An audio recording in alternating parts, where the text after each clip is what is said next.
కార్తీక్, నా scooty keys ఎక్కడా కనిపించట్లేదు అని వెతుకుతూ అడిగింది ప్రియా. ఎక్కడ పెట్టావో అక్కడే వెతుకు, దొరుకుతాయి అన్నాడు కార్తీక్ షర్ట్ బటన్స్ పెట్టుకుంటూ. ఈ ఇంట్లో పెట్టినవి పెట్టిన దగ్గర ఉంటే కదా వెతకడానికి. ఛా, ఆఫీస్కి టైం అయిపోతుంది అంది ప్రియా ఒకంత అసహనానికి గురవుతూ.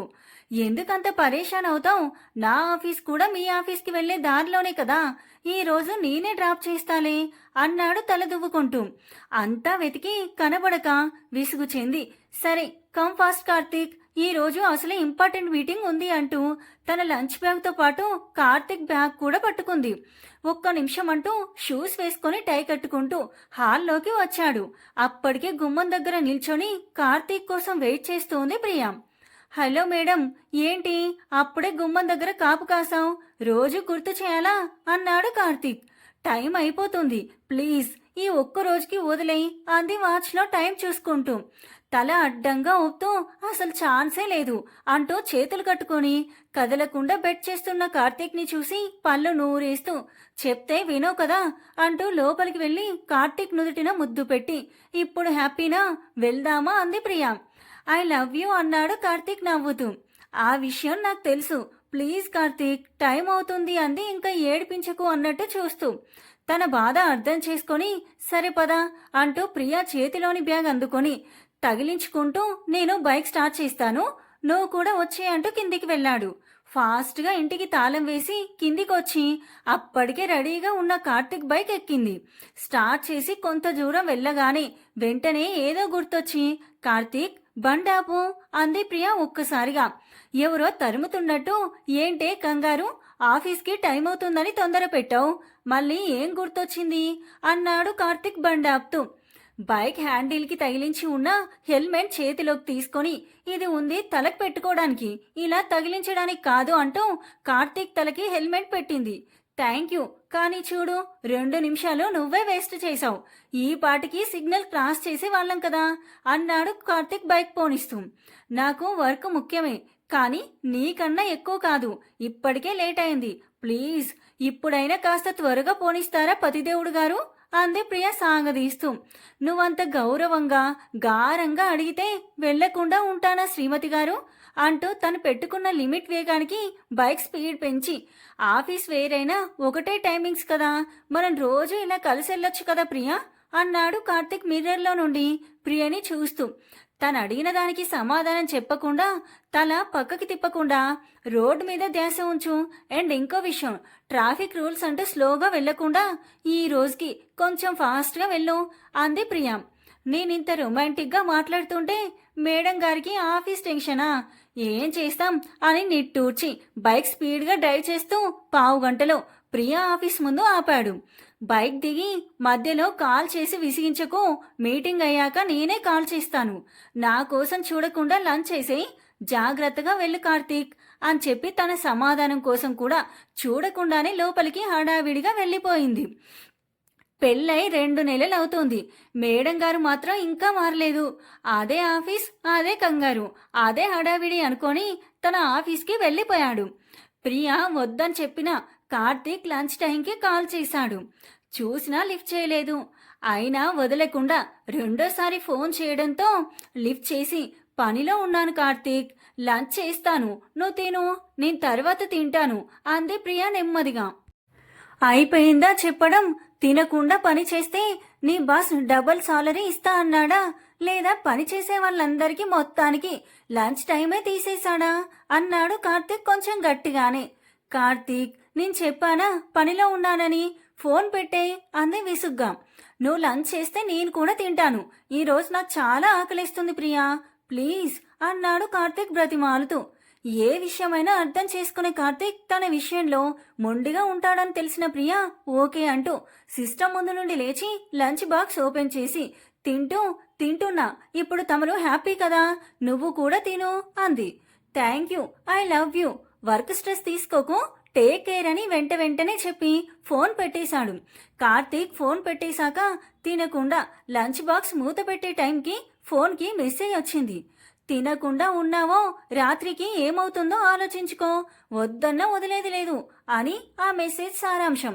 చదివి నవ్వుకుంటూ ఈ మనిషికి ఇంత ఓపిక ఎక్కడి నుండి వస్తుందో అర్థం కావట్లేదు అనుకొని త్వరగా భోజనం ముగించి వర్కులో పడిపోయింది. ఆఫీస్ టైమింగ్స్ అయిపోవడంతో, హలో మేడం, చేసిన పని చాలు, తమరు బెస్ట్ వర్కర్ అని అందరికీ తెలుసు, ఆఫీస్ టైం అయిపోయింది, వెళ్దామా అంది సత్యం ప్రియా భుజం మీద చెయ్యేసి. తన వైపు చూసి చిన్నగా నవ్వి, ఈ రోజుకి నువ్వు వెళ్ళిపో సత్య, కార్తిక్ పిక్ చేసుకోవడానికి వస్తున్నారు అంది ప్రియా. హో అని ఎగ్జైట్ అవుతూ, రొమాంటిక్ రైడ్ ఏమైనా ప్లాన్ చేసుకున్నారా? హౌ క్యూట్ అంది తన పక్క చైర్లో కూర్చుంటూ. అంత లేదు, నా స్కూటీకి కనబడలేదు, అందుకే ఆయన డ్రాప్ చేశారు, నువ్వు ఎక్కువ ఊహించుకోకే అంది సిస్టమ్ ఆఫ్ చేస్తూ. పోన్లే, ఈ రోజు లేకపోతే ఏం, రేపు వీకెండ్ కదా, ఏదో ఒకటి ప్లాన్ ఉంటే ఉంటుంది అంది సత్యం. వీకెండ్ అయితే ఈ వారంలో వాయిదా పెట్టిన పనులన్నీ చేసుకుంటాం, ఇద్దరం ఇల్లు సర్దుకోవడానికి మాకు రోజంతా సరిపోతుంది, వెళ్తే ఈవినింగ్ అపార్ట్మెంట్ గార్డెన్లో కాసేపు అలా వాక్ చేస్తాం అంది ప్రియా అంతకన్నా మించి ఇంకేం లేనట్టు. కొత్తగా పెళ్ళైన వాళ్ళంటే ఎప్పుడెప్పుడు ప్రైవసీ దొరుకుతుందా అని చూస్తారు, మీరేంటే ఉన్న ప్రైవసీని కూడా వేస్ట్ చేసుకుంటున్నారు అంది సత్య తల కొట్టుకొని. మాకున్న ప్రైవసీలో మేము హ్యాపీగానే ఉండంలే గాని నువ్వు మా గురించి ఎక్కువ ఆలోచించకు అని ప్రియా అంటుండగానే కార్తీక్ నుండి ఫోన్ రావడంతో కార్తీక్ వచ్చారు. పద వెళ్దాం అంది ప్రియా బ్యాగ్ చేతిలోకి తీసుకుంటూ. అని నిట్టూర్చి ప్రియా వెనకే వెళ్ళింది సత్య. సత్యని పలకరించి బాయ్ చెప్పి ప్రియనెక్కించుకొని ఇంటికి తీసుకొచ్చాడు కార్తీక్. వచ్చి రాగానే బ్యాగ్ టీపై మీద పడేసి సోఫాలో కూలబడింది ప్రియా. ఈ రోజు మేడానికి వర్క్ లోడ్ ఎక్కువైనట్టుంది, అలసిపోయి కనిపిస్తున్నారు అన్నాడు కార్తీక్ లోపలికొస్తూ. మీటింగ్లో క్లయింట్స్ అడిగే ప్రశ్నలకి సమాధానం చెప్పి చెప్పి తలనొప్పి వచ్చింది, మినిమం నాలెడ్జ్ లేకుండా ఎలా వస్తారో ఏంటో అంది విసుగ్గా. సరే సరే, ఆఫీస్ విషయాలు ఇంట్లో వద్దు, వెళ్ళి ఫ్రెష్ అయ్యిరా, కొంచెం రిలాక్స్గా ఉంటుంది అన్నాడు కార్తీక్. సరే అంటూ వెళ్ళి ఫ్రెష్ అయి వచ్చింది. తను వచ్చేసరికి కిచెన్లో ఏదో పని చేస్తూ కనిపించాడు. సైలెంట్గా వెళ్ళి వెనక నిల్చుంది. చిన్నగా నవ్వి వెనక్కి తిరగకుండానే are you feeling better now అని అడిగాడు కార్తీక్. నేను వచ్చినట్టు నీకెలా తెలిసింది అని అడిగింది ప్రియా ఆశ్చర్యంగా. తెలుస్తుంది అంటూ నవ్వాడు. అదే ఎలా అని అడిగింది ఆత్రంగా. చేస్తున్న పని ఆపేసి ప్రియనే చూస్తూ ముందుకు వంగుతున్న కార్తీక్ ని చూసి దూరం జరిగింది. తను దూరంగా వెళ్లడం గమనించినా తెలియనట్టే ఉన్నాడు కార్తీక్. నువ్వు వాడే సబ్ స్మెల్, నువ్వు వచ్చినట్టు చెప్పింది అంటూ చెప్పాడు.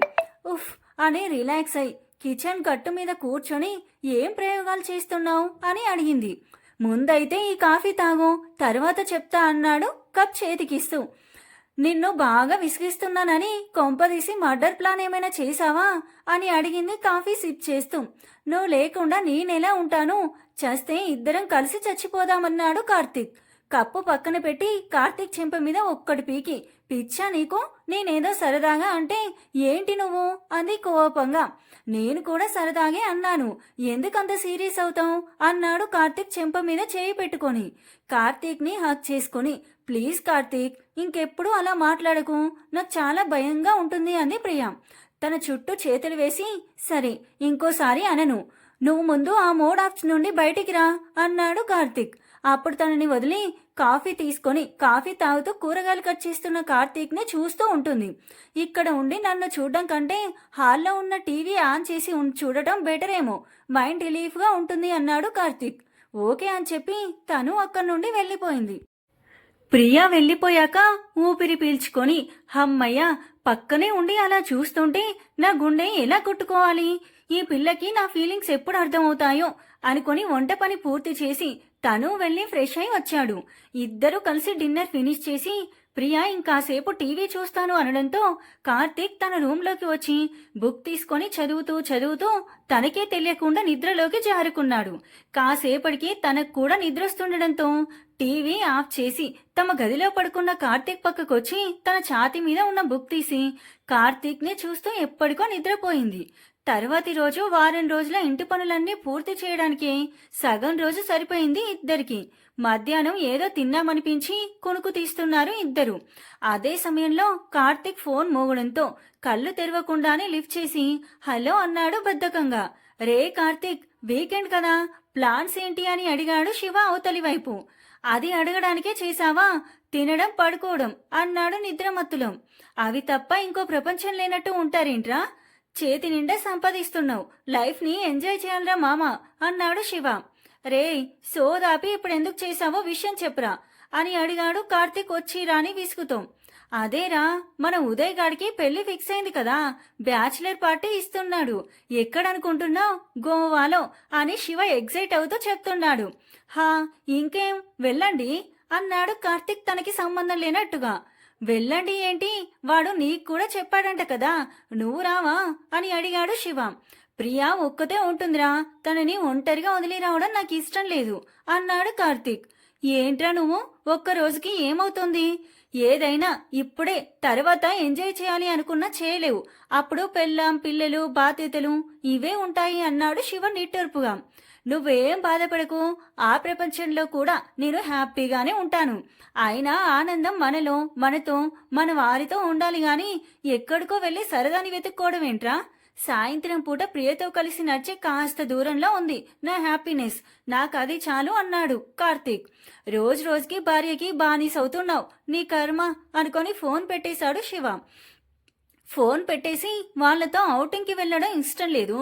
సరే, మరి ప్రియని తీసుకుని సరదాగా బయటికి వెళ్ళాలని ఎప్పుడూ అనిపించలేదా అని అడిగింది అతని మనస్సాక్షి. ఆలోచన వచ్చిందే తడువుగా. పడుకున్న ప్రియని లేపుతూ, ప్రియా గెటప్ యార్ అంటూ దాదాపు అరుస్తున్నాడు కార్తీక్. అతని అరుపులకి నిద్రపాడైనందుకు చిరాకుగా లేచి, ఏంటి కార్తీక్, సెలవు రోజు కూడా ప్రశాంతంగా పడుకోనివ్వవా అంది కళ్ళు తెరవకుండానే కార్తీక్ భుజం మీద తలవాల్చి. ప్రియా, మనం బయటికి వెళ్దామన్నాడు కార్తీక్. హా, అప్పుడే ఈవినింగ్ అయిపోయిందా అంది బద్ధకంగా. అరే, నేను చెప్తుంది ఈవినింగ్ వాక్ గురించి కాదు, సరదాగా ఒక కొత్త ప్రదర్శనకి వెళ్ళి చూసొద్దాం. పెళ్ళయ్యాక కూడా మనం ఎక్కడికి వెళ్ళలేదు కదా అన్నాడు కార్తీక్.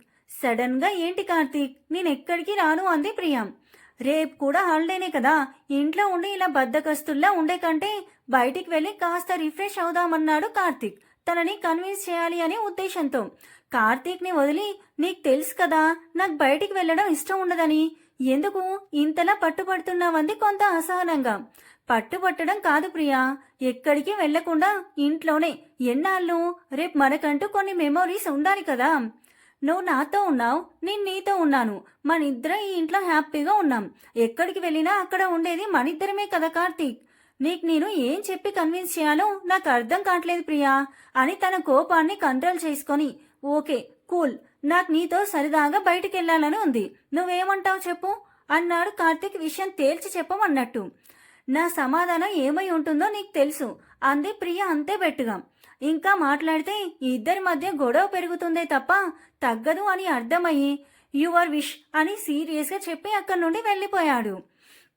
మనిద్దరి మధ్య గొడవ రావడం నాకు ఇష్టం లేదు కార్తీక్, ఎందుకు ఈరోజు ఇలా చేస్తున్నావంటూ బెడ్ మీద ఉన్న దిండు దూరంగా విసిరేసి తల పట్టుకొని కూర్చుంది ప్రియ. చీకటి పడే వేళకి ఇంటికి తిరిగి వచ్చాడు కార్తీక్. హాల్లో కూర్చొని టీవీ చూస్తున్న ప్రియా వైపు కోపం, బాధ రెండూ కలగలిపేసిన చూపొకటి చూసి ఫ్రెష్ అయి బాల్కనీలో కూర్చొని సిటీ వ్యూ చూస్తున్నాడు. కాసేపటికి కొంచెం కొంచెంగా కాఫీ పరిమళం నాసికకి చేరడంతో కళ్ళు మాత్రమే పక్కకు తిప్పి తన కోసం ఎదురు చూస్తున్న ప్రియా చేతిలోని కాఫీ కప్ ని అందుకొని తాగకుండా ఆలోచిస్తున్నాడు. అతని పక్కన కూర్చొని భుజం మీద తలవాల్చి, సారీ కార్తీక్, నాకు బయటికి వెళ్ళడం ఇష్టం ఉండదని తెలిసి కూడా నువ్వు వెళ్దామంటే నేను ఇంకెలా రియాక్ట్ అవ్వాలి చెప్పు. నాకెవ్వరి అటెన్షన్ అయినా మన మీద ఉండడం నచ్చదు. నువ్వు ప్రతి విషయం అర్థం చేసుకుంటావు కదా, ఇది కూడా అర్థం చేసుకో కార్తీక్ ప్లీజ్. నాకు మన ఇద్దరి మధ్య గొడవ రావడం ఇష్టం లేదు అంది ప్రియా. అప్పుడు కాఫీ సిప్ చేసి, ఎందుకు నీకు మనం సరదాగా బయటికి వెళ్తే ప్రాబ్లం ఏంటి, అసలు తన లోపల ఏముందో తెలుసుకోవాలి అని అడిగాడు కార్తీక్. చెప్పాను కదా ఇష్టం లేదు అని అంది పైకి లేచి. వెళ్ళిపోతున్న ప్రియా చేయి పట్టుకొని ఆపి, నేనింకా మాట్లాడడం పూర్తవలేదు ప్రియా, కూర్చో అన్నట్టుగా కళ్ళతోనే సైగ చేశాడు. తను అంత సీరియస్గా ఉండడం చాలా తక్కువ సార్లు చూసిన ప్రియా అతనికి ఎదురు చెప్పలేక కార్తీక్ పక్కన కూర్చుంది. తను కూర్చున్నాక చెప్పు అన్నాడు కార్తీక్. నీకు తెలుసు నాకు అమ్మా నాన్న లేరు, చిన్నప్పుడే చనిపోయారని. ఎలా చనిపోయారో తెలుసా? అమ్మా నాన్నవి గవర్నమెంట్ ఉద్యోగాలు అవడం వల్ల ట్రాన్స్ఫర్ అయినప్పుడల్లా నా చదువుకి ఆటంకం అవుతుందని నన్ను హాస్టల్లో జాయిన్ చేశారు. అలా నా చిన్నతనం అంతా అమ్మా నాన్నకి దూరంగా హాస్టల్లోనే గడిచింది. ఆ రోజు ఆదివారం. అదీ కాక అమ్మా నాన్న ఇద్దరికి 2 రోజులు సెలవులు రావడంతో సరదాగా పక్క ఊర్లో ఉన్న ఎగ్జిబిషన్కి తీసుకెళ్లారు. చాలా రోజుల తర్వాత అమ్మా నాన్న నాతో టైం స్పెండ్ చేయడం చేస్తూ నా దగ్గర ఉండడంతో ఆ రోజు నేను చేసిన ఎంజాయ్ మాటల్లో చెప్పలేను. ఆ రోజు నేను అడిగిన ప్రతిదీ కొనిపెట్టారు. అలిగితే బుజ్జగించారు, ఏడిస్తే గుండెలకి హత్తుకున్నారు, మారం చేస్తే లాలించారు. నా ఆనందాన్ని చూసి లోపలే మురిసిపోయారు. నా జీవితంలో నేను ఆ రోజున్నంత ఆనందంగా ఎప్పుడూ లేను. కానీ అదే రోజు నా జీవితంలో తీరని విషాదాన్ని కూడా నింపింది. తిరిగి వస్తున్నప్పుడు దారిలో మేము వస్తున్న కారుకి యాక్సిడెంట్ అయింది.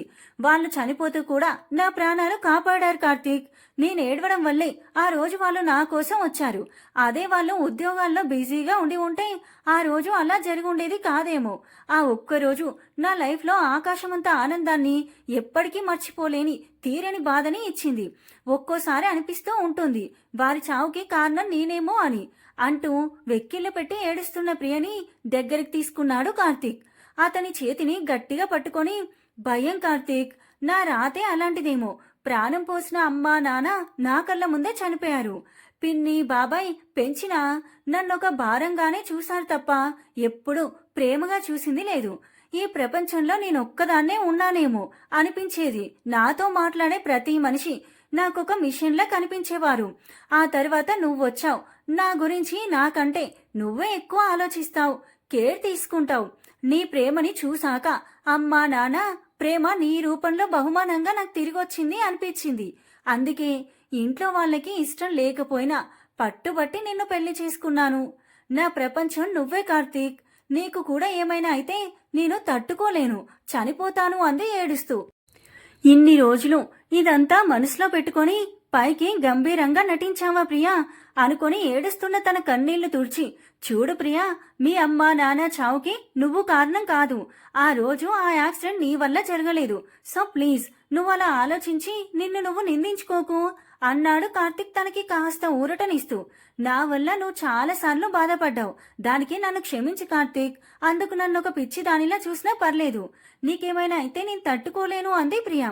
ప్రియా, ప్రతిసారి అలా అవ్వాలని లేదు. అది యాక్సిడెంట్, డెస్టినీ కాదు. అర్థమవుతుందా? అర్థం లేని భయాలతో నీ సంతోషాన్ని దూరం చేసుకోకు ప్రియా, ప్లీజ్ అన్నాడు కార్తీక్. నీ విషయంలో నాకేదీ సిల్లీ కాదు. అర్థం లేని భయం అంతకన్నా కాదు. ప్లీజ్ నువ్వు ఈ టాపిక్ ఇంతటితో వదిలేయి అంది ప్రియా. అలా అయితే మనం రోజు ఆఫీస్కి బయటికి వెళ్తున్నాం. అప్పుడే ఏదైనా జరగరాంది జరిగితే అన్నాడు కార్తీక్ తన భయం పోగొట్టాలనే ఉద్దేశంతో. నీకు చెప్పానా నీకేం కాదని? ప్లీజ్ నువ్వు అలా మాట్లాడి నాలో భయాన్ని ఇంకా పెంచకు. ప్లీజ్ ప్లీజ్ అంటూ బ్రతిమాలుతుంది ప్రియా. కామ్ డౌన్, రిలాక్స్ అని తన వెన్ను నిమురుతూ తన భయాన్ని ఎలా పోగొట్టాలా అని ఆలోచిస్తున్నాడు కార్తీక్. కాసేపటికి తను సెట్ అయిందనిపించాక, నువ్వు ఇంత బాధ లోపల పెట్టుకొని నాకు చెప్పనందుకు నీకు ఒక పనిష్మెంట్ ఇద్దామనుకుంటున్నా ప్రియా అన్నాడు. హలో, నేను సారీ చెప్పాను. పనిష్మెంట్ ఒంకతో బయటికి రమ్మని అడిగితే నీతో మాట్లాడడం మానేస్తాను అంది ప్రియా బెదిరిస్తూ. నీకిష్టం లేదని తెలిసాక కూడా నేనెందుకు ఫోర్స్ చేస్తా ప్రియా? నువ్వు చేయగలిగిందే అడుగుతాను, చేస్తావా? ఇందులో ఏం కిరికిరి ఉండదు కదా అంది అనుమానంగా చూస్తూ. అస్సలు ఉండదు అన్నాడు తల అడ్డంగా ఊపుతూ. సరే చెప్పు, ఏం చేయాలో? సింపుల్, నీలా నేనుంటాను, నాలా నువ్వుండు అన్నాడు కార్తీక్. అంటే అని అడిగింది ప్రియా అర్థం కాక. ఏముంది, రేపంతా ఇంట్లోనే ఉంటాం కాబట్టి సరదాగా మన ఇద్దరి క్యారెక్టర్స్ చేంజ్ చేసుకుందాం. నేను ప్రియా, నువ్వు కార్తీక్ అన్నాడు కార్తీక్. ఇదేం పనిష్మెంట్, నీలా యాక్ట్ చేయడం నాకు రాదు బాబు అంది ప్రియా. హలో, ఏదైనా చెప్తే చేస్తాను అన్నావు అన్నాడు తన మాటని గుర్తు చేస్తూ. హా అన్నాను, కానీ అంటున్నా తన మాట పూర్తి కాకుండానే అందుకుంటూ కానీ గీని ఏం లేదు, చేయాల్సిందే అని పట్టుబట్టడంతో సరే అనక తప్పలేదు ప్రియకి. రేపు పొద్దున్న నుండి మన టాస్క్ స్టార్ట్ అవుతుంది. నువ్వు చేసేది నా రోల్, కాస్త జాగ్రత్తగా చేయమ్మా అన్నాడు ముందుగా హెచ్చరిస్తూ. అలానే అంటూ అక్కడే బాల్కనీలో కూర్చొని కాసేపు కబుర్లు చెప్పుకొని ఆ రోజుకి గుడ్ నైట్ చెప్పి పడుకున్నారు ఇద్దరు. తర్వాతి రోజు పొద్దున్నే కార్తీక్ లేచి ఫ్రెష్ అయి కాఫీ కలిపి తీసుకొచ్చి ప్రియకిస్తూ, గుడ్ మార్నింగ్ కార్తీక్, ఆఫీస్కి టైం అవుతుంది, త్వరగాలే అన్నాడు కార్తీక్ అచ్చం ప్రియలా యాక్ట్ చేస్తూ. అబ్బా ఇంకాసేపు పడుకోని ప్రియా, ఎందుకు పొద్దున్నే లేపి నా నిద్ర పాడు చేస్తావు? ఆఫీస్కి ఇంకా చాలా టైం ఉంది అంది ప్రియ కార్తీక్ల బద్ధకంగా. ఆశ్చర్యంగా, ఓయ్ ఇంకా బెడ్ దిగకుండానే బానే ఇన్వాల్వ్ అయిపోయా. వెరీ గుడ్ అన్నాడు కార్తీక్. పైకి లేచి, చేస్తుంది ఎవరి క్యారెక్టర్ మరి, ఆ మాత్రం డెడికేషన్ ఉండాలి కదా అంటూ కార్తీక్ చేతిలో కప్ అందుకుంటూ ఆగి, ఓయ్ నేను బెడ్ కాఫీ తాగను కదా అంది ప్రియా. ఇప్పుడే మెచ్చుకున్నానో లేదు, అప్పుడే రోల్ మార్చేసావా, ఇప్పుడు నువ్వు కార్తీక్వి, తాగాల్సిందే అన్నాడు కార్తీక్. ప్లీజ్ అన్నట్టుగా ఎక్స్ప్రెషన్ పెట్టి చూస్తున్న ప్రియని చూసి కరిగిపోయి, సరే ఈ ఒక్క విషయం వదిలేస్తాను, వెళ్ళి త్వరగా బ్రష్ చేసిరా, బ్రేక్ఫాస్ట్ రెడీ చేస్తాను అని చెప్పి వెళ్ళిపోయాడు. తిప్పుకుంటూ వెళ్తున్న కార్తీక్ ని వెనుక నుండి చూస్తూ నటించమంటే జీవిస్తున్నాడుగా అని చిన్నగా నవ్వుకొని ఫ్రెష్ అవ్వడానికి వెళ్ళింది ప్రియ. ఈలోగా టిఫిన్ చేసి డైనింగ్ టేబుల్ మీద సర్దుతూ, కార్తీక్ కమ్ ఫాస్ట్, ఈ రోజు ఆఫీస్లో ఇంపార్టెంట్ మీటింగ్ ఉంది, వెళ్ళాలి, నువ్వు కావాలని లేట్ చేయకు అంటున్న కార్తీక్ బెడ్రూమ్ నుండి బయటికి వస్తున్న ప్రియని చూసి షాక్ అయి నోరు తెరిచి చూస్తున్నాడు. ఏమిటోయ్ అంత సర్ప్రైజింగ్ గా చూస్తున్నావు, ఈ ప్యాంటు షర్ట్లో ఎలా ఉన్నాను అంది ప్రియ. డెడికేషన్ అంటే మరి ఇంతలానా అన్నాడు తన డ్రెస్ వేసుకున్న ప్రియని పైనుండి కిందికి చూస్తూ. పనిష్మెంట్ ని కూడా సిన్సియర్ గా చేస్తా నేను అంది కాలర్ ఎగిరేస్తూ. ఇది నీకు కాదు నాకు పనిష్మెంట్ అని మనసులో అనుకొని త్వరగా వచ్చి టిఫిన్ చేయి, ఆఫీస్కి లేట్ అవుతుంది అన్నాడు కార్తీక్. కాలర్ ఎగిరేసి హ్యాండ్ మడత పెట్టుకుంటూ వస్తున్న ప్రియని చూసి, హలో ఇది కొంచెం ఎక్కువైంది అన్నాడు కార్తీక్ ఉడుక్కుంటూ. నా ఇష్టం, నేనెలా అయినా చేస్తా అంటూ కూర్చొని తనకు పెట్టిన 4 ఇడ్లీలలో ఒకటి తీసేస్తున్న ప్రియనాపి, కార్తీక్ 4 ఇడ్లీలు తింటాడు, ఓ రక్షణ చేయకు అన్నాడు. మరి ఇంత స్ట్రిక్ట్ అయితే కష్టం అని గునుక్కొని 4 ఇడ్లీలు తినేసి హ్యాండ్ వాష్ చేసుకోగానే బ్యాగ్ చేతికి అందిస్తూ బయలుదేరండి అన్నాడు కార్తీక్. ఓయ్ ఇదేంటి, ఇప్పుడే కదా తిన్నాను, ఒక్క 5 నిమిషాలు కూర్చొని వెళ్తాను అంది ప్రియ. నాకు కూడా టైం అవుతోంది, వెళ్దామన్నాడు కార్తీక్. అరే మన ఇద్దరం భార్యాభర్తలం, పొద్దున లేచిన దగ్గర నుండి టైంతోనే పరిగెడితే ఎలా, కాస్త ముద్దు ముచ్చట్లు ఉండాలి కదా. హా అవునవును, అలాంటివి ఏమున్నా సాయంత్రం వచ్చాక చూసుకుందాం, ఇప్పుడు వెళ్దాం పదా అన్నాడు కార్తీక్ ప్రియని ముందుకు తోస్తూ. 1 మినిట్ అంటూ కార్తీక్ ని ఆపి, రోజు గుర్తు చేయాలా, ఇచ్చే వరకు కదిలేది లేదు అంది ప్రియ చేతులు కట్టుకొని. కార్తీక్ నువ్వెందుకిలా రోజు కావాలని లేట్ చేస్తావు అంటూ అయిష్టంగా దగ్గరకొచ్చి నుదుటి మీద ముద్దు పెట్టాడు కార్తీక్. ఆ ఒక్క ముద్దు అతనికి తనెంత ముఖ్యమో తెలియజేస్తుంటే, రోజు తను ముద్దు పెట్టనిదే కార్తీక్ ఒక్క అడుగు కూడా ఎందుకు ముందుకు వేయడం అప్పుడు అర్థమైంది ప్రియకి. రెప్పార్పకుండా తననే చూస్తున్న ప్రియా మనసులో భావం అర్థమైన వాడై ప్రియా దగ్గరకు వచ్చి తన ముఖాన్ని చేతుల్లోకి తీసుకొని, ఇప్పుడు అర్థమైందా నేనెందుకు అంతలా బెట్ట చేస్తాను అంటూ నుదురు మీద వేలితో చూపిస్తూ, నువ్విక్కడ పెట్టే ఈ ఒక్క ముద్దు నాకు ఆ రోజు ఎదురయ్యే ప్రతి సవాల్ని ధైర్యంగా ఎదుర్కొనే ఉత్సాహాన్ని ఇస్తుంది. సాయంత్రం వరకు నిన్ను చూడకుండా ఉండాలన్న నా తపనని అది పెట్టి ఉంచుతుంది అన్నాడు కార్తీక్. బదులుగా చిన్నగా నవ్వి తనని తాను చూసుకుంటూ, ఇదే గెటప్లో బయటికి వెళ్తే బాగోదేమో అంది కార్తీక్ ని చూస్తూ. ఇంత ఎమోషన్లో చెప్పినా ఈ పిల్ల కొంచెం కూడా కనెక్ట్ అవ్వలేదా అని మనసులోకి చొచ్చుకు వస్తున్న డిసప్పాయింట్మెంట్ ని పక్కకు తోసి, లాభం లేదు, ఈ రోజుతో తన భయాన్ని పోగొట్టాలి, మా ఇద్దరి మధ్య దూరాన్ని తరిమేయాలి అనుకుంటున్న కార్తీక్ తో అలా జరగాలంటే నువ్వు ఇంకొంచెం డోస్ పెంచాలి అని హెచ్చరించింది అంతరాత్మ. ఏం మాట్లాడకుండా సైలెంట్ గా నిల్చున్న కార్తీక్ ని చూసి, ఓయ్ ఏమైంది అంది తన చేయి పట్టుకొని. ఏం లేదని తల అడ్డంగా ఊపుతూ, నాకు కొంచెం ఆఫీస్ వర్క్ ఉంది చేసుకోవాలి అంటూ అక్కడి నుండి వెళ్ళిపోయాడు కార్తీక్. ఇదేంటి సడన్ గా మూడ్ చేంజ్ చేశాడు, ఏమైంది అనుకొని తన దగ్గరికి వెళ్లేసరికి ల్యాప్టాప్ ఒళ్ళో పెట్టుకుని కూర్చున్నాడు. హలో ఏంటిది, క్యారెక్టర్స్ చేంజ్ చేశాక కూడా వంట నేనే చేయాలా అంది ప్రియా. నేనే చేస్తాను, కాసేపు డిస్టర్బ్ చేయకు, పనిలో ఉన్నాను అంటూ మొహమంతా చిరాగ్గా పెట్టి చెప్పాడు కార్తీక్. లోపల మనసు నొచ్చుకుంటున్నాం. కార్తీక్ పట్ల ఇలా ఎన్నోసార్లు ప్రవర్తించడం గుర్తొచ్చి ఒక్కసారికే ఇంత ఫీల్ అయిపోవాలా అని తన మనసుకి సర్ది చెప్పుకొని అక్కడి నుండి తనని డిస్టర్బ్ చేయడం ఇష్టం లేక హాల్లో కూర్చొని టీవీ చూస్తోంది ప్రియ.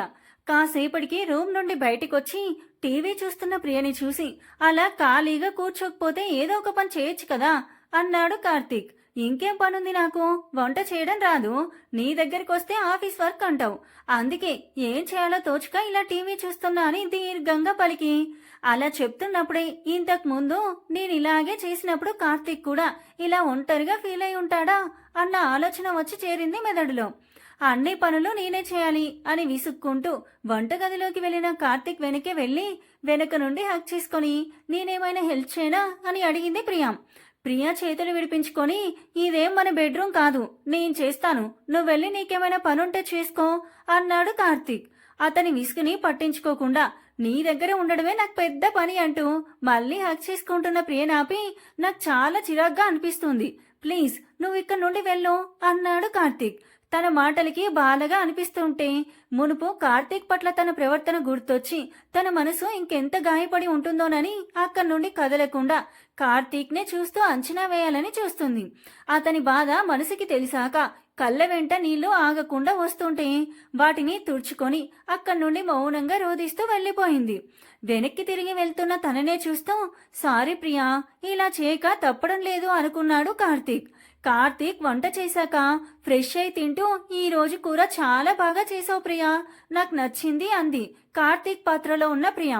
నేనెప్పుడూ చేసేలానే చేశాను, ఈ రోజే నీకు కొత్తగా అనిపించిందా అన్నాడు కార్తీక్ ప్రియా అలాగా. తల కొట్టుకొని కాంప్లిమెంట్ ఇస్తే తీసుకోవడం కూడా రాదు, ఎక్కడ దొరికావే నాకు? నేనేం దొరకలేదు, నువ్వే కావాలని నన్ను చేసుకున్నావంటూ తినడం పూర్తి చేసి పైకి లేచాడు. దేవుడు నీకు స్పందించే నాడిలో పెట్టినట్టు లేడు అంది ప్రియా కార్తీక్ పక్కకొచ్చి. అవును పెట్టలేదు, పెడితే నేనెందుకు ఇలా ఉంటా అంటూ హాల్లో సోఫాలో కూర్చున్నాడు. ప్రియా బయటికి వెళ్దామా అంది ఫుల్ ఎగ్జైట్ అవుతూ. బయటికా? నేను రాను, నీకు తెలుసు కదా నాకు ఇష్టం ఉండదని. అయినా ఏంటి కార్తీక్ నువ్వు అన్నాడు అచ్చం ప్రియలాగా. ఏమవుతుంది, నా కోసం రావచ్చు కదా. నీ కోసం కాదు, నువ్వు బయటికి వెళ్ళడం కూడా నాకు ఇష్టం లేదు, ఇంట్లోనే ఉందాం. ఇంట్లో ఉండి ఏం చేయాలి, ఈ టీవీతో గోడలతో మాట్లాడుకోవాలా అంది ప్రియా చిన్నగా.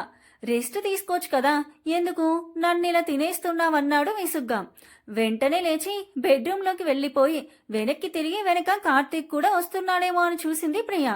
కాలు మీద కాలేసుకుని కూర్చొని ఫోన్ చూసుకుంటున్న కార్తీక్ ని చూసి కనీసం నేను అలిగానని కూడా తెలియట్లేదు ఈ మనిషికి అనుకుంటూ కార్తీక్ చేస్తుంది తనలా అని మైండ్ గుర్తు చేసేసరికి అది నేనే కదా అనుకుని తనని తానే మొట్టకాయ వేసుకుంది. తనతో ప్రేమగా ఉంటే కార్తీక్కి ఏమవుతుందోనని తన భయం, కార్తీక్ బాధపడుతుందని అప్పుడు తెలుసుకుంది ప్రియా. కానీ ఆ భయం కూడా తన మీద ప్రేమే అన్న భ్రమలో ఉంది ఇన్ని రోజులు. అదే ఆలోచిస్తూ తనకే తెలియకుండా బెడ్ మీద వాలి నిద్రపోయింది. సాయంత్రానికి కార్తీక్ ని తట్టి లేపడంతో మెలకు వచ్చింది తనకి. బద్ధకంగా కళ్ళు తెరిచిన తనని చూస్తూ పద అలా కాసేపు పార్కులో నడిచి వద్దామన్నాడు కార్తీక్. ఒక 5 minutes అని చెప్పి ఫ్రెష్ అయి వచ్చింది. ఇద్దరూ కలిసి వాకింగ్ కి వెళ్లారు. పార్కులో నడుస్తున్నారు. ఆ రోజు ఆదివారం కావడంతో పార్క్ అంతా ఆడిపాడే పిల్లలతో సేద తీరడానికి వచ్చిన పెద్దలతో హడావిడిగా ఉంది. ఆ గందరగోళంలో కలిసి దూరంగా నడవడానికి వీలు కుదరదేమోననుకొని కార్తీక్ చేతిని పట్టుకుంది ప్రియా. ఇలా ఎన్నోసార్లు వాకింగ్ కి వచ్చినప్పుడు తన చేయి పట్టుకోవడానికి చాలాసార్లు ప్రయత్నించాడు కార్తీక్. కానీ అందరి అటెన్షన్ తన మీద ఉంటుంది అని తిరస్కరించేది. ఇప్పుడు తనే చనువుగా చేయి పట్టుకోవడంతో తన చేతితో జత కలిపినట్టే కలిపి వెంటనే విడిపించుకున్నాడు. ఒక్కసారిగా కార్తీక్ అలా చేయడంతో మనసు కలుక్కుమంది ప్రియకి. నీకెన్నిసార్లు చెప్పాను నలుగురిలో ఉన్నప్పుడు ఇలా చేయొద్దని, ఇట్స్ సో ఎంబరైజింగ్, నీకు చెప్పాను కదా ఎవ్వరి చూపు మన మీద పడొద్దని అని సీరియస్గా చెప్పి అక్కడి నుండి ఫ్లాట్కి వెళ్ళిపోయాడు కార్తీక్.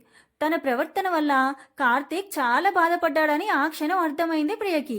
కార్తీక్ చేతిని పట్టుకున్నప్పుడు నీ తోడు నేనున్నానంటూ తనకి ధైర్యాన్ని ఇస్తున్నట్టుగా అనిపించడం గుర్తొచ్చి తన చేతిని చూసుకుంది.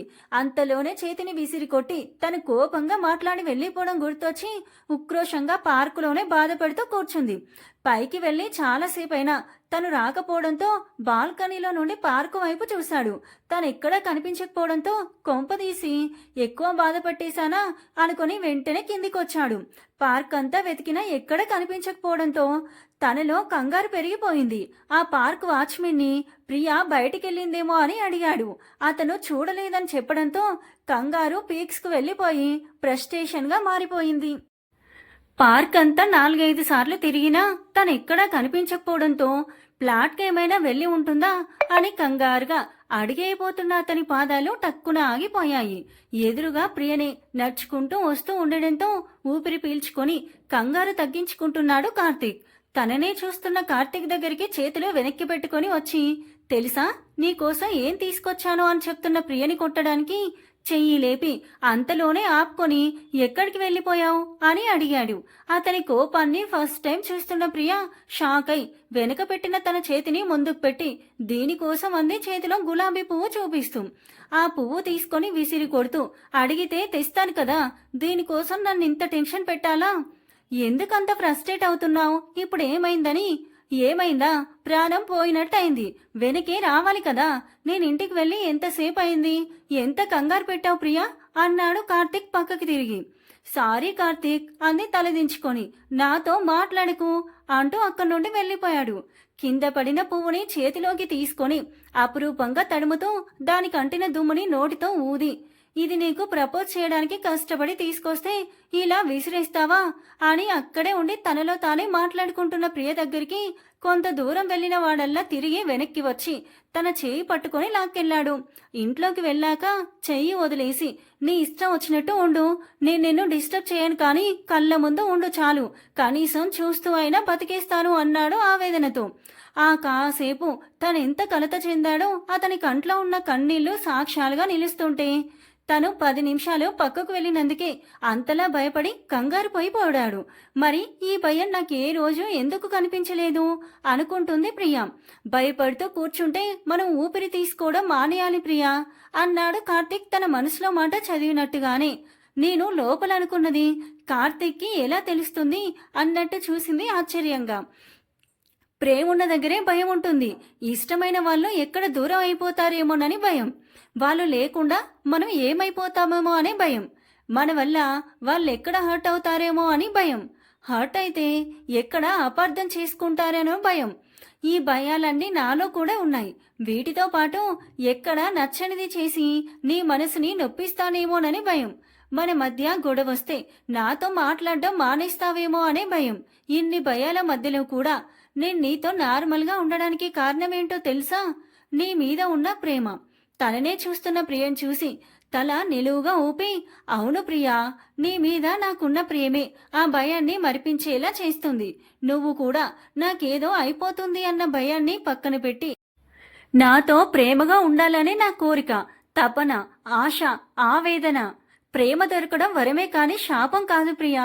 నిజమైన ప్రేమలో అర్థం లేని కోపాలు, త్యాగాలు, భయాలు, అలకలు అన్నీ ఉంటాయి. ఇవేం లేకుండా ఫీలింగ్స్ ని లోపలే దాచేసి పెళ్లిని ఒక బాధ్యతగా మాత్రమే చూస్తే అది వ్యాపారం అవుతుంది. మీ అమ్మా నాన్న యాక్సిడెంట్ అనుకోకుండా జరిగింది, అది దురదృష్టం అనుకోవాలి. అదే విధి, అదే తలరాత అనుకొని ఉన్న సంతోషాలని దూరం చేసుకుంటావా? కాలం చాలా విలువైనది ప్రియా. ఇప్పుడు పోయిన క్షణం మళ్ళీ తిరిగి రాదు. ఏ క్షణం ఏమవుతుందో ఎవ్వరూ చెప్పలేరు. అందుకని శ్వాస తీసుకోవడం మానేస్తామా? రేపటి గురించి కలలు కనడం మానేస్తామా?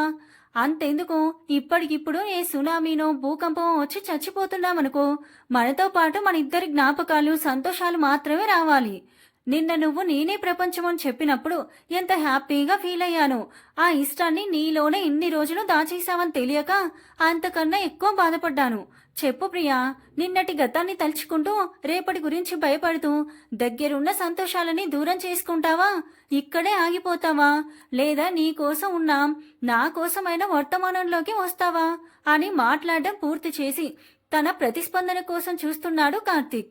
లైఫ్లో నేను ఏ పని చేసినా దాని గురించి తర్వాత రిగ్రెట్ ఫీల్ అయ్యి బాధపడకూడదు అనుకునేదాన్ని. అందుకే ఏ పని చేసినా 100 సార్లు ఆలోచిస్తాను. కానీ ఇప్పుడు మన విషయంలో తప్పు చేశాను అనిపిస్తుంది అంటూ కార్తీక్ చేతులు పట్టుకొని, నన్ను క్షమించు కార్తీక్, నేను నిన్ను చాలా బాధ పెట్టాను. నీ వల్లే నాకు ఈరోజు నేనెంత పెద్ద తప్పు చేస్తున్నానో అర్థమైంది అంది. ప్రియా పొద్దున్నుండి తన మనసు ఎంత బాధపడిందో గుర్తు చేసుకుంటూ, నువ్వు నా సొంతం అనే భావనలో నేనేం చేసినా చెల్లుతుందనుకున్నాను. దానివల్ల నువ్వు బాధపడతావని ఒక్కసారి కూడా ఆలోచించలేదు.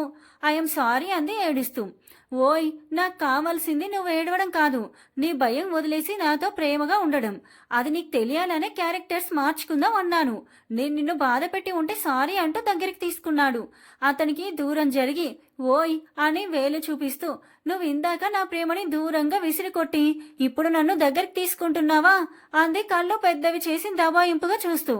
తనేమంటుందో అర్థం కాక అయోమయంగా చూస్తూ, కాస్త అర్థమయ్యేలా చెప్తావా అన్నాడు కార్తీక్ తన చేతిలో ఉన్న పువ్వు చూపిస్తూ. ఇది నాకు పార్కులో కనిపించింది. ఇది కోయడానికి నేను పడ్డ తిప్పలు నీకు తెలుసా? చుట్టూ ముళ్ళ కంచెలు దాటుకొని వెళ్ళి తెచ్చా అంది ప్రియా. ఎందుకు అన్నాడు అర్థం కాక. చేతిలో ఉన్న గులాబీ పువ్వు ముందుకు పెట్టి ఐ లవ్ యూ కార్తీక్ అంది. ఎప్పుడు తను ఐ లవ్ యూ చెప్పినా తిరిగి బదులివ్వని ప్రియని తనకి ప్రపోజ్ చేయడం కార్తీక్ మనసుని సంభ్రమాశ్చర్యంతో పాటు వేల సంతోషాలతో నింపింది. ఎవరికైనా ఉండేది ఒక్కటే జీవితం ప్రియా. చదువు ఉద్యోగం పేరుతో సగం జీవితం అయిపోయింది. పిల్లలు వాళ్ళ బాధ్యతల పేరుతో ఇంకో సగం లైఫ్ గడిచిపోతుంది. అసలు ప్రాబ్లం లేని మనిషే ఉండడు. ఏ సమస్య అయినా ఇద్దరం కలిసి సాల్వ్ చేసుకుందాం. ఏమంటావు అన్నాడు కార్తీక్ ప్రియని చూస్తూ. అలాగే అంటూ తల ఊపి అతని చేతిలో తన చేతిని కలిపి అర్థం లేని ఆలోచనలతో భయాలతో ఉన్న తన మనసుని ఖాళీ చేసి కార్తీక్ భుజం మీద తలవాల్చి ప్రశాంతంగా కళ్ళు మూసుకుంది. ప్రియా దాంపత్యంలో ఎన్ని కష్టాలు ఎదురైనా కలిసి సమస్యలని దాటుకొని వెళ్లడమే జీవితం. సమాప్తం.